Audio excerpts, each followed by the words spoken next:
Today we are going to be looking at the games of Ricker. And Ricker has been on my game analysis show for years now. And when he began, he was dropping pieces left and right. So, if I'm allowed to simplify the game of chess a little bit, I would say that chess is a three-dimensional game, with one dimension being material, then second dimension time, as in tempi, and the third dimension being quality of position, things like king safety and pawn structure and that kind of thing. And maybe the most difficult thing for people to learn is material. It's something that has to be mastered, of just giving away stuff and losing stuff. And for us old guys, it's how the young beat us. We lose our stuff. And we definitely have to say that a big arc of Ricker's improvement has just been learning not to give away stuff. And I'm going to talk a little bit today about how I think Ricker can improve further, but I want to just mention that right off as that having been the biggest part of what I've seen as Ricker's improvement over the years, and really where all of us can still improve. And even though I'm a GM, I continue to hang stuff myself. Okay, so let's get into it. And what you see here are Ricker's notes in front of you.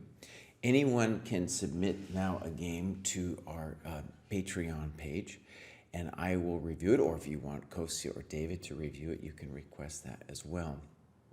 For myself, what I require is that the game be played at a long time control, so you thought about it while you were playing it, and that then you also write some good notes where I can feel and hear you thinking.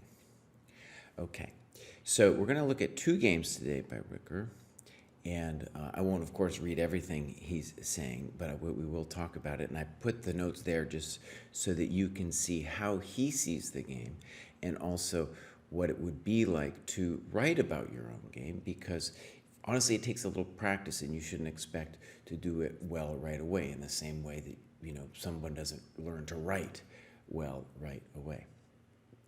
Okay, so here Ricker's black, and one of the nice things about Ricker is that he took to heart my development advice, which is just very simple, of trying to beat your opponent in development, in time. And one of the things over the years that I found amazing is I've taught a variety of level of students, but often the very beginners who don't know the names of the openings, I think play the openings the best, just because they rigidly follow my advice. Pawns aren't developing moves, fight for the center, develop a piece every single time, don't move a developed piece twice. Just simply by following those rules, they often recreate the games of super grand masters. Whereas those who get confused with the theory and the names and all that other stuff end up making often poorer moves. Okay, so one of the things we're going to see in these two games, we have two games with bishop d3 in a King's Indian setup, one with Ricker being white, and now here he's black. And it feels like it makes a lot of sense, but one of the things that we should say about it is that it blocks the queen, and it's not clear if it's doing anything. And we're going to see in particular in this game that this bishop doesn't know what it's doing on d3. Okay, and these are the kinds of things I would like Ricker to write more about in his analysis. Okay, so here we go. Now, c6 is a very common plan, and I love that Ricker says that he canceled the normal square of c6 for the knight. One thing we should say in these hyper-modern openings, Perk being an example of it, is that a good way of thinking about it is just do these moves that Ricker did, and then see which square white leaves tender. And so in this case, I would say the d4 square is tender. So the natural move for me would be, hey, let's play knight c6, and then we're going to play something like e5, right? And c6 in this position, it's not terrible. But if you imagine that our intention is b5, the bishop were on e2, not protecting e4, then the plan of b5, b4 would make more sense. And then also the knight wouldn't even have that square to go to. But in this position, it doesn't quite fit.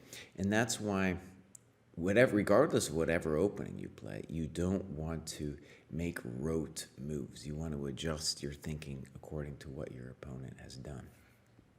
Okay, g4.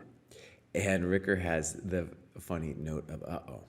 Now, in general, this is poor.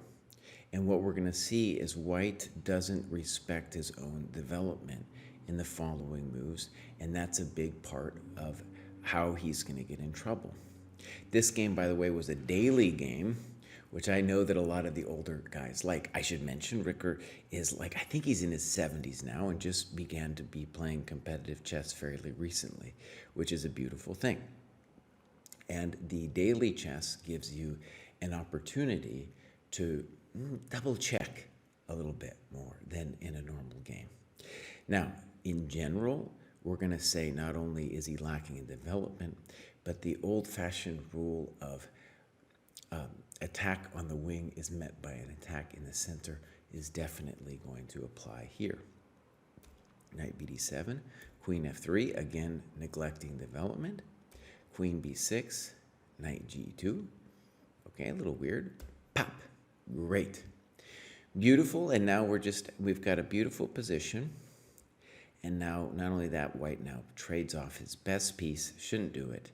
Bishop takes, pawn takes. Okay. And now b3. Terrible move from a variety of standpoints, the biggest being that he is not developing. Okay. Now, big critique here on Ricker that I think he can use going forward. Let's read what he writes. The evaluation is -1.9, but I don't see it honestly. Now, in the following notes, you'll see too that he's using the computer in his analysis.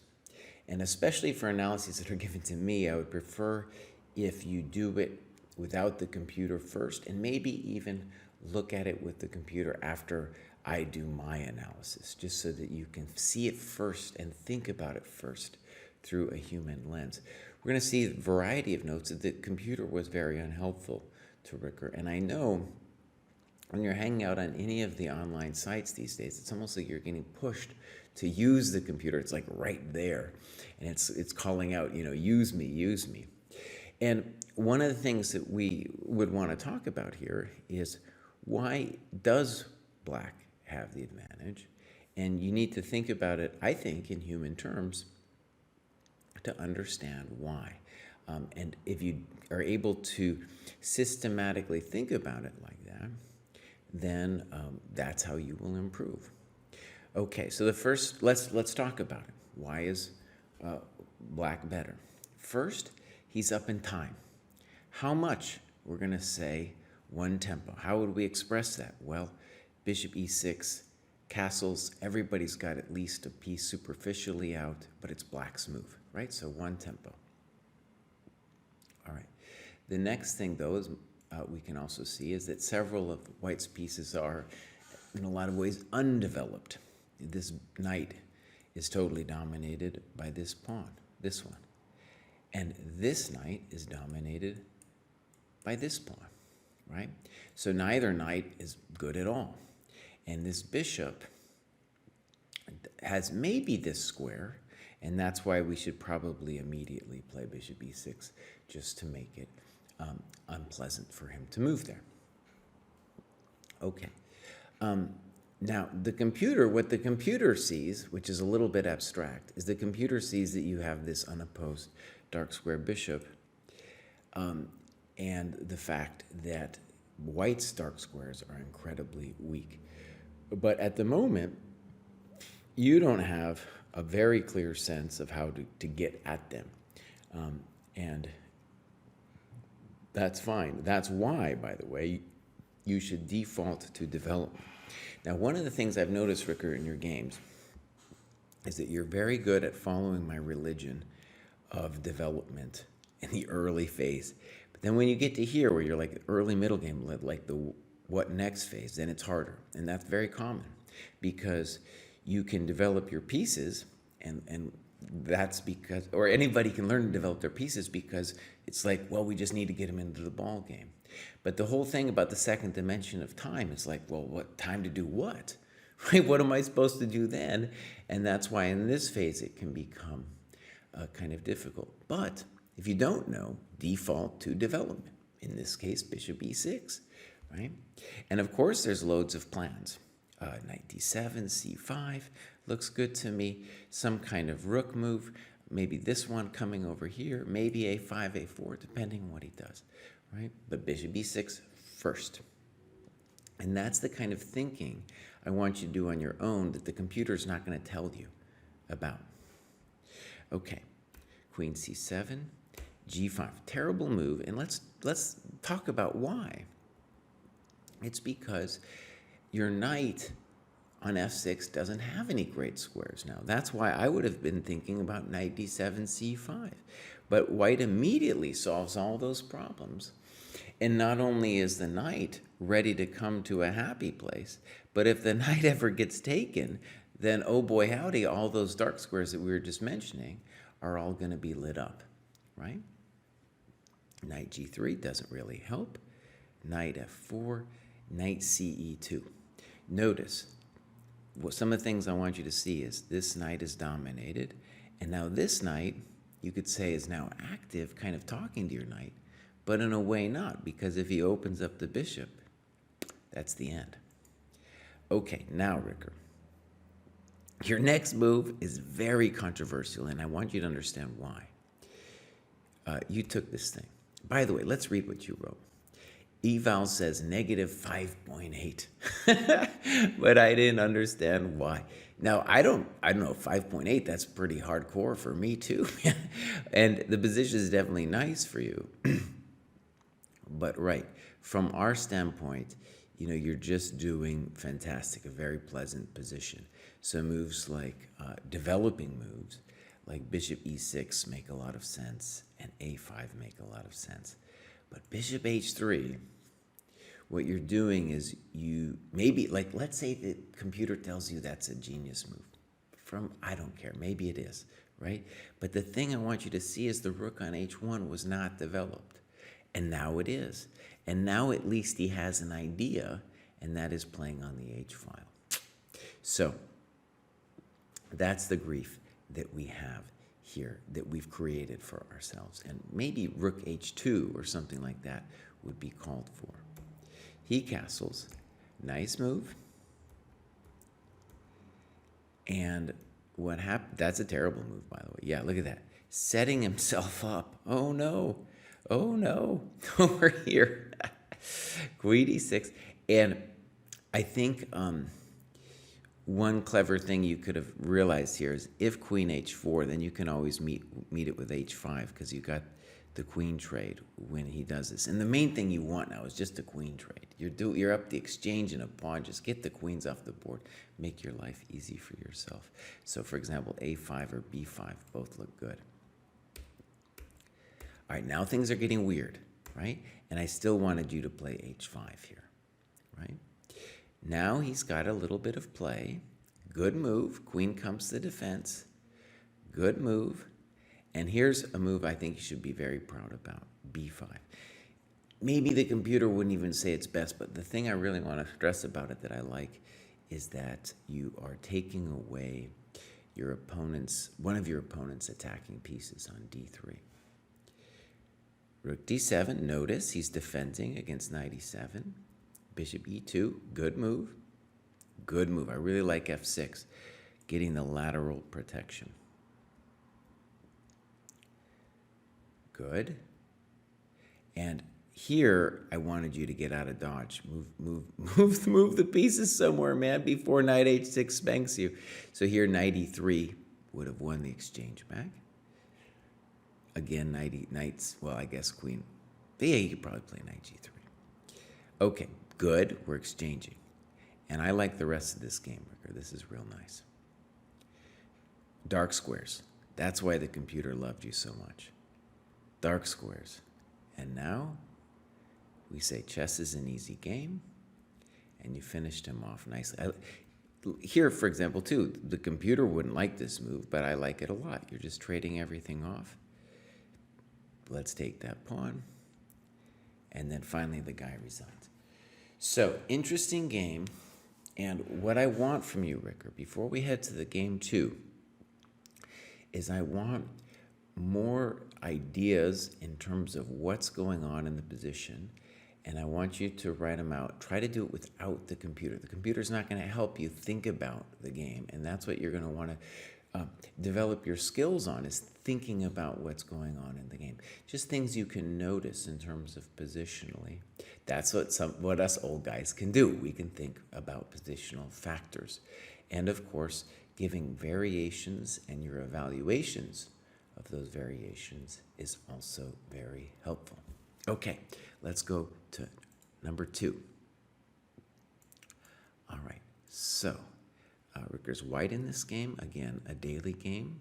It's amazing he's playing someone with a rating of 1700, and that's high. The Ricker is fighting the big people now. He did not begin at 1700, my friends. He did not begin at 1700.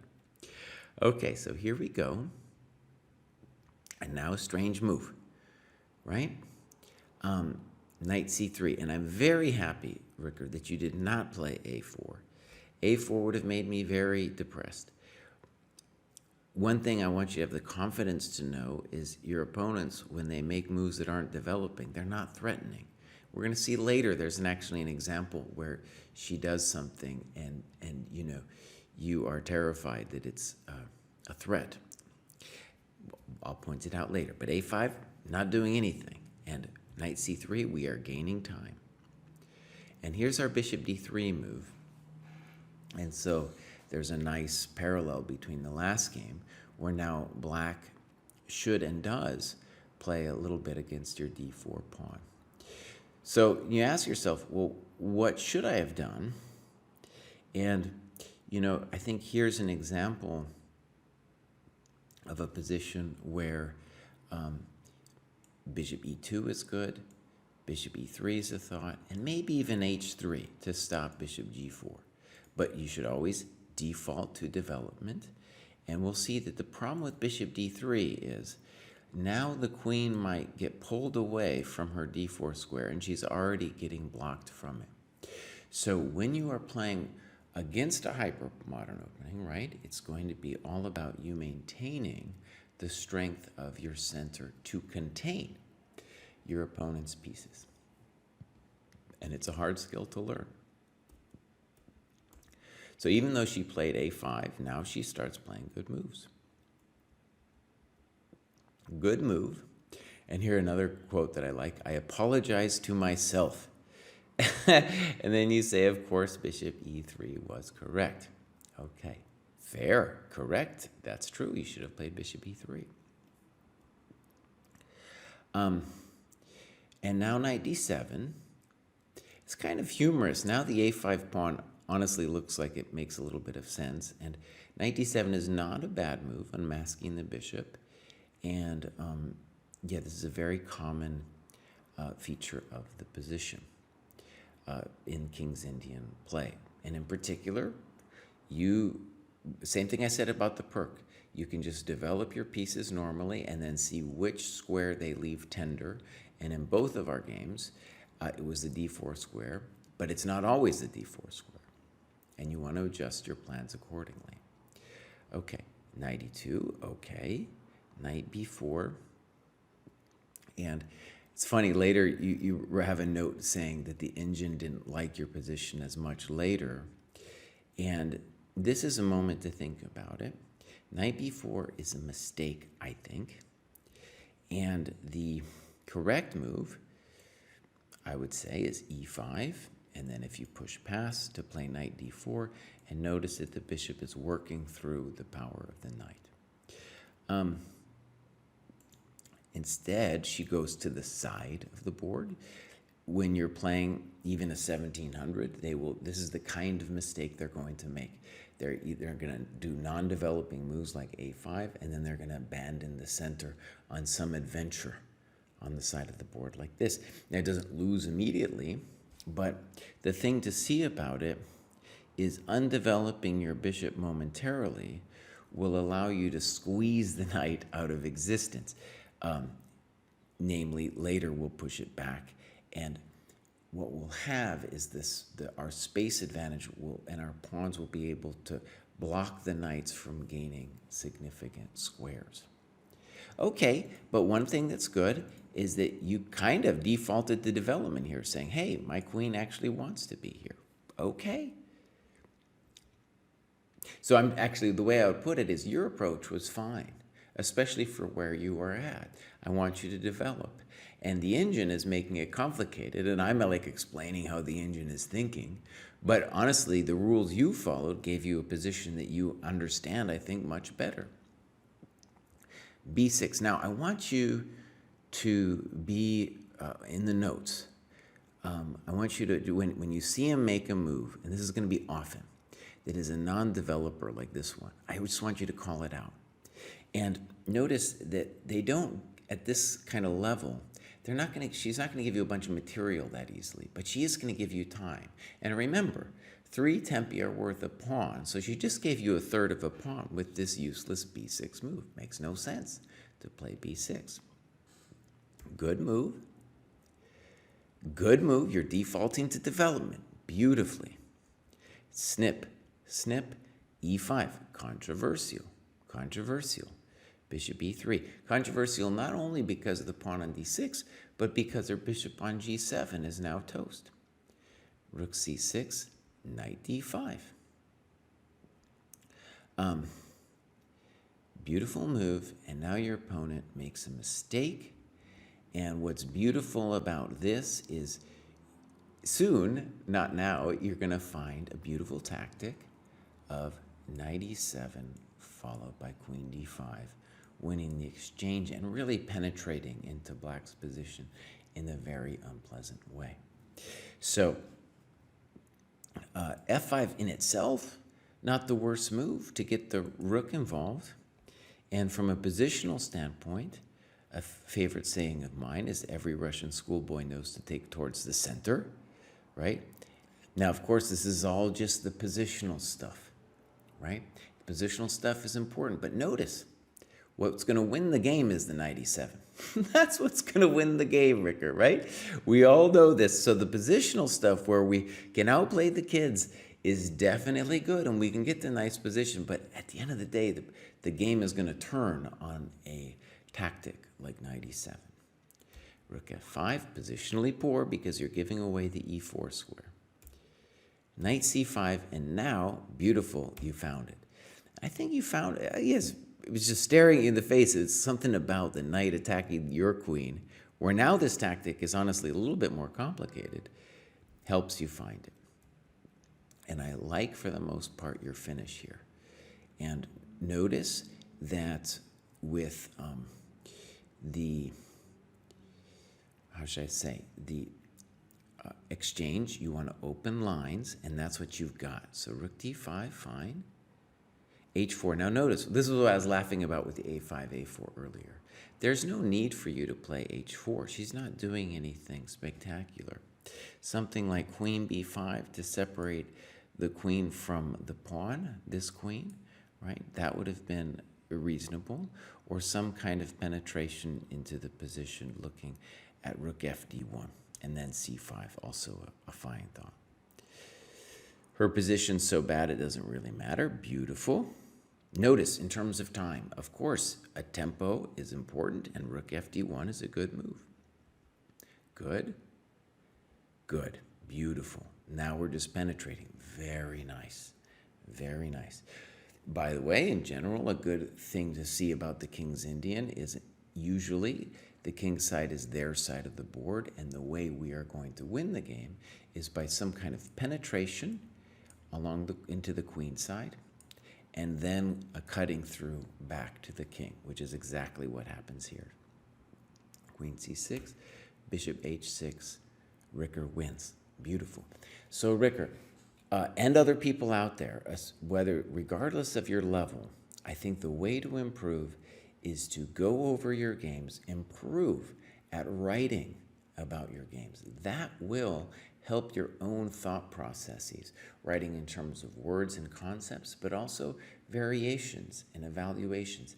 The computer is helpful only at the very end. And sometimes, as we see in Ricker's notes, not even that helpful to Ricker's own understanding. And I think, especially with the last game, you could see it was an inhibitor to his understanding and appreciation of what is going on in the game. Okay, so till next time, I'll be back with some more game review. Bye-bye.